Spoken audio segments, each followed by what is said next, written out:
Tonight, syempre, ma-interview natin isa na ring high-level and former unified world champion na si Marlon Tapales. Nasa backstage na po siya.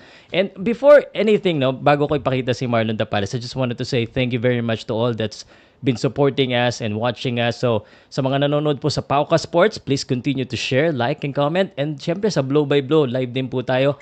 And syempre, ang ano po, no, PTB4 sa television. We're really happy na nakasama kami sa PTB4 family. Ito pong ginagawa natin ay para sa atletang Pilipino, para sa bagong Pilipinas. Siyempre, bago ko pakita sa inyo yung ating mga guest at ang mga vloggers na kasama ngayong gabi, ay sabihin ko muna sa inyo kung saan mabibili itong 3 Line Manila 2 event 50th anniversary. Of course, murang-mura lamang po ang ticket. 100 pesos lang, lower box na.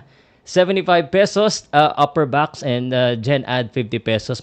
Mabibili po siya sa ticketnet.com.ph. Yan. Okay.